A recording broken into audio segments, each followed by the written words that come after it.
guys, and welcome to a wrap up at the end of a month. So let's just get started. If you like wrap ups and mini reviews, give this a thumbs up. Don't forget to subscribe down below. And these are all the books I've been reading in the last month, and let's get started.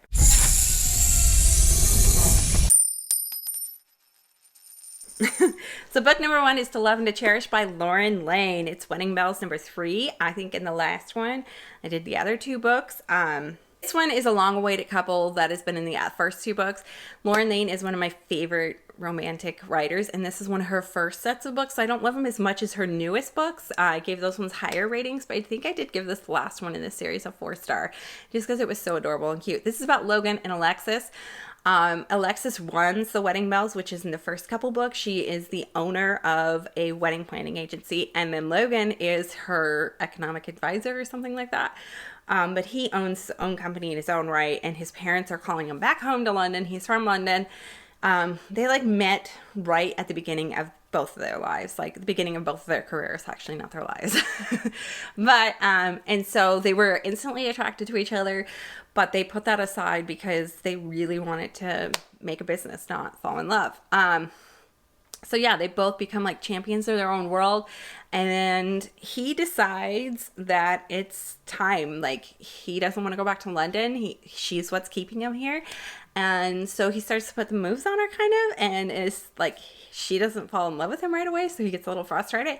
But he is seriously like one of the most patient romantic hero I have ever read. I mean, he waited forever and ever for her. I did enjoy the friendship dynamic through the whole story, because obviously it has to be very friendship based because they have worked together forever and had this like weekly meeting forever. And so I did like their friendship dynamic in the book, which usually saves it, because usually for me, I don't believe these stories. I'm like, people don't wait 10 years, but I kind of did believe this one. It was really cute and really sweet overall. I'm not going to collect this series by any means, but I do love Layne. I've collected other series of hers, and yeah, it was a good ending to the Wedding Bell series. And then the next one, the next book was Mhairi McFarlane's Just Last Night. This is a newer book by her. This book was but I loved this one. Give it 5 stars right off the bat. But this book, if you like Don't You Forget About Me, or If I've Never Met You, then you'll enjoy this book. This is one of her newer books. Some of her older books I haven't enjoyed as much, but I loved this one. This is about a girl and a guy. This girl has always been in love. They have like a set of 4 friends, so 2 girls and 2 guys. She's always been in love with this other guy in her friendship, and he's been dating this other girl for a really long time. But they had this like very magical night that's explained in the very beginning of the book. I'm not giving it away, about them kind of falling in love. And then he went to college and met this other girl, and she's just kind of not in their friend group, but she hangs out with them a lot.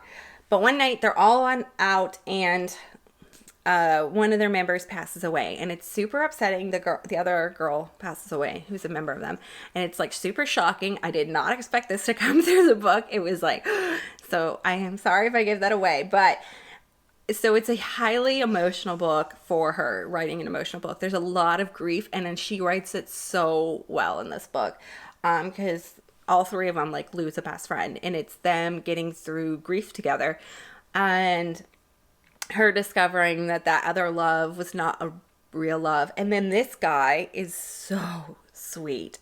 And like, once you hear his side of the story, for most of the book I didn't care, but once I heard his side of the story, I was like, oh, and he like stole my heart.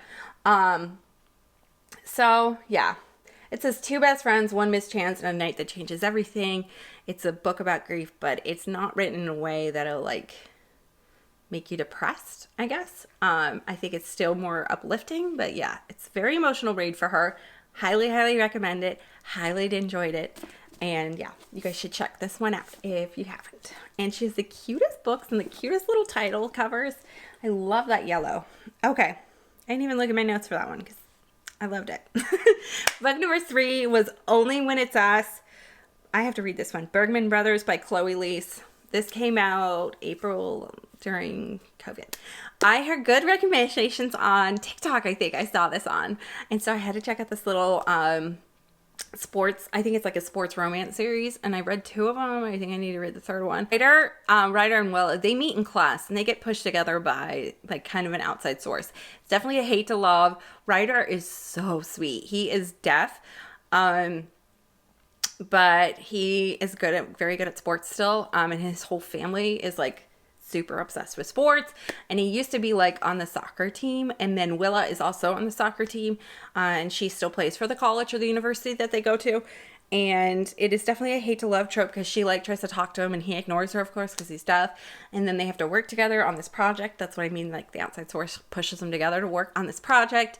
And it's a really, really cute book. I gave it, I think, 4 stars. I think the next one I gave 3, but I really enjoyed it. I get the hype on TikTok a little bit, and I can't wait to read more of her reads. Before I talk about a fall read is Verity by Colleen Hoover. I cannot pick up a Colleen Hoover book for the life of me and not put it down. I stayed up to like midnight reading this book. It is so traumatic. If you're a fan of something like The Lovely Life by Samantha Downing, this is definitely up your aisle. This book was so... oh gosh, it makes your toes curl. It is awful. And like at points here, like, I don't want to read this. I want to skip through this part. It is so awful. It is so shocking at the end. It's about a writer who writes like criminal and like mystery thrillers. And she gets in this like tragic accident, and she can't see, but you don't get from her perspective. You get from this girl that comes in and lives in the house and helps them with their son, and from the husband's perspective. But it is so a thriller and spooky, and I don't want to give anything away, but the girl that comes in the house starts reading this manuscript, and it is so cringy and messed up. And it is so creepy. But like, this family has had a lot of hardships where kids have died in their family, and then the mom was in this tragic accident. So yeah, I can't believe she pulled off, well, I can, because it's Colleen Hoover, but she has written some of the most emotional reads I've ever read, and then like some romantic comedies I liked, and then I can't believe she pulled off a thriller, and it's amazing. And at first I was like, this is like a negative book for me, because I can't read it. I don't know how I feel about this book still. It is so creepy. Yeah, but check it out if you're into thrillers and mysteries. You'll definitely love it. It's definitely a sit down and read, and you're done. You won't put it down. That one came out a few years ago by her. This one is Always Only You by the Bergman Brothers, number 2. This came out by Chloe. So this one's about Ren and Frankie. Sports romance, same set of brothers. But this brother plays hockey, so he's like the outsider, and people don't think he's like a real sports player because he plays hockey and not soccer or something like that. It's absolutely ridiculous. But Ren is different. She, or is it Frankie that's the girl? Ren's the boy. Frankie's the girl. Frankie is completely different. I loved reading this because she is an autistic, and she also suffers from RA. And so I get that kind of thing where you're suffering from an autoimmune.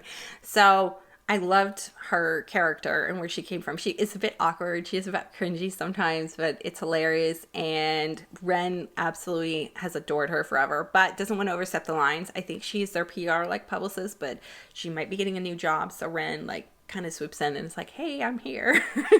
But it was cute. I gave this one 3 stars. I didn't love it as much as the first one.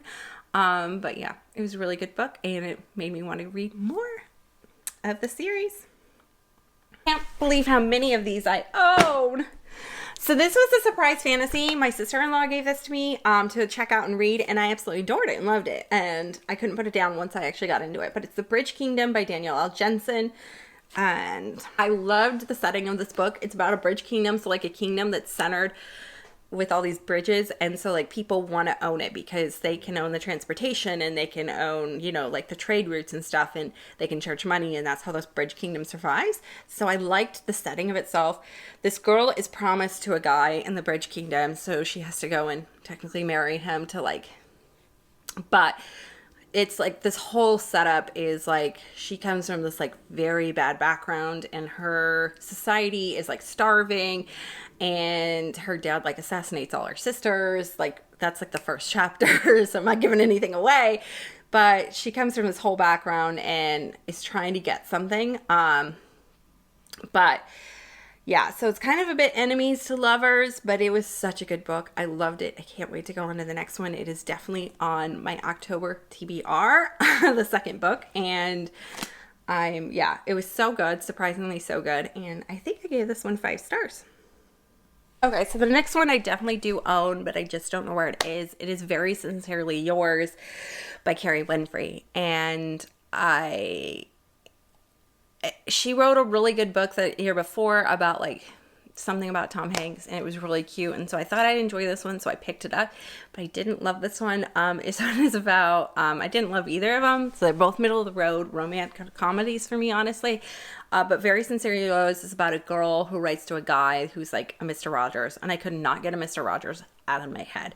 Like, that is his entire job. She's kind of lost in life. She works at a vintage toy store. She loves the people she works with and all, but she doesn't really know what she wants to do with her life kind of moment. But it is a very, very slow pace, slow burn romance. It's not angsty at all. It is just kind of a sweet romance. So if that's what you're looking for, check this one out.